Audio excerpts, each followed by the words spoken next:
When you hear the words American performance, what do you think of first? A lot of power. Power. Monstrously powerful.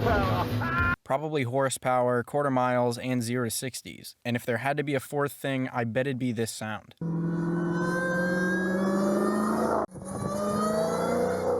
You can't deny we love 0 to 60s, so in this video, I'm going to tell you about the top 10 American cars with the lowest 0 to 60 times. Let's get into it.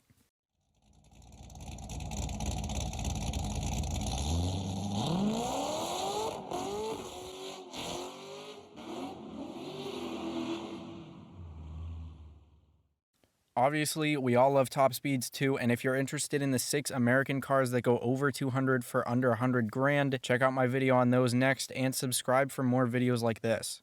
Do it. These are in order from the slowest to quickest, and without further ado, number 1 is the 2010 to 14 Mustang GT500. These bad boys hit 60 in 3.5 seconds and had the most powerful engine for a time with 662 ponies.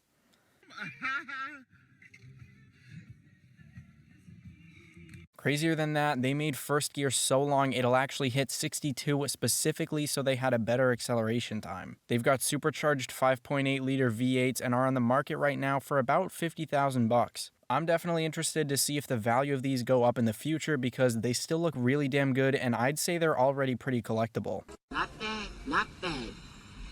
Speaking of collectible gems, the next car is the C8 ZR1, which goes from 0 to 60 in 3.4 seconds. These are almost definitely going to keep going up in value. If the iconic curves weren't enough, the LS9 exhaust plus the supercharger whine equals one of the best sounds on the road. They make 638 horsepower and 604 pound-feet of torque and only weigh about 3,300 pounds, so it's hard to ask for much more. Prices are around $65K, and like I said, they'll probably only go up from there. A lot of people think these are the best looking Corvettes, and even with minimal mods, they drive and sound incredible.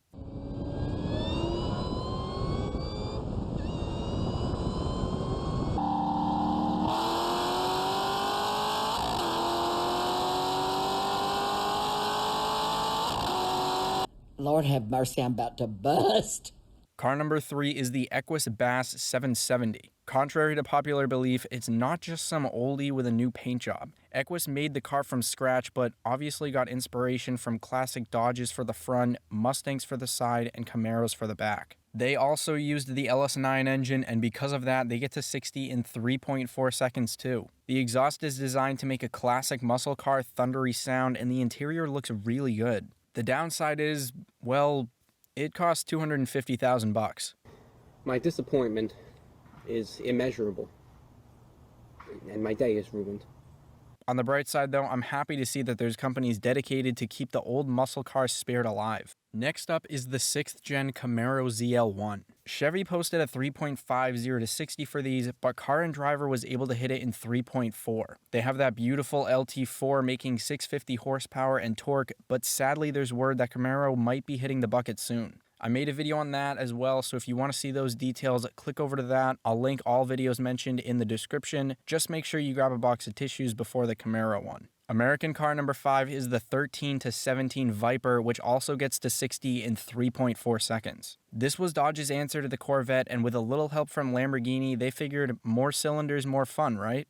Correct! The 8.4 liter V8 makes 645 horsepower and 600 pound-feet of torque. They're not too common on the market right now, and even if you find one, it's going to cost you anywhere from 90 to 120 Gs. As long as new Vipers aren't being built though, I bet these are going to be another crazy collectible. For another Dodge, the Challenger Redeye has a claimed 3.4 0 to 60. MotorWeek said the best time they got was a 3.7, but shorter gears are available to knock off a few more tenths of a second. The supercharged Hemi makes 797 horses and 707 pound-feet of torque. 2020s are mostly priced between 80 and 90 grand, but the Superstock's coming for those who want the top trim, or you could just get a Hellcat, put some work into it, and have the same performance. Either way, I can't think of anything I'd change about these wide bodies. Oh, that's hot. That's hot. Probably the Redeye's main competition, the GT500 hit 60 in a confirmed 3.3 seconds. With its 760 horsepower supercharged 5.2-liter V8 and 7-speed dual clutch, this thing really grabbed people's attention. Besides the fact they don't offer any manuals, I haven't seen any real criticisms of it. The 7th car is, well, it's a bit of a disappointment to me. The 2nd gen Ford GT goes 0 to 60 in 3 seconds and it looks great, but I can't get over the fact that they've got a V6 with EcoBoost plastered on the top. Finding out they made a new GT and then put a V6 in it is like when you pour cereal just to realize you're all out of milk. Yes, it's twin turboed and yeah, it's lighter, but how did nobody think that that would be unappealing? I think it's overhyped for $500,000 and it doesn't sound particularly good. It just kind of makes a noise. I've mentioned this before, but these cars have very similar or better 0 to 60 and track times, sound way better, and cost significantly less. There really needed to be a huge payoff for the GT to justify the high price and the V8 sacrifice. I'm speaking in rhyme! Probably should have had a 0 to 60 even a little better than 3 seconds. Out of the cars better than the GT, one is the 2019 ZR1 with a claimed 2.85 0 to 60, but Road and Track's best time was a 3 flat. I already love these with the 755 horsepower supercharged V8 under that shaker hood, but if you need more convincing, check out Street Speed's video from when he got his burble tune. These are my favorite Corvette of all time, but they cost around a hefty $130,000, and I can't really swing that at the moment. Come on, I'm broke, baby. I ain't got no money. I also could have added the C7 Z06 to the list because they hit 60 in about 3.1 seconds, but I wanted to mix things up a little more, you know, keep things spicy. The quickest American car is the C8 Corvette with a 0 to 60 of 2.8 seconds. Road and Track said they were able to replicate this time during testing, which is pretty damn impressive. I'm not as much of a fan of these as when they first came out, but because they're the base model and already so fast, I'm excited to see the other trims. I've got videos on the leaked info about the Z06 and E-Ray if you want some news on those. For honorable mentions, we've got the Jeep Trackhawk because this absolute unit does a 3.5 0 to 60. What in the goddamn? Also, the Hennessy Venom GT and the SSC2 Atara. I didn't add the Venom because they're so rare and I've heard lots of shady stuff about the company. I didn't add the 2 Atara because, you know.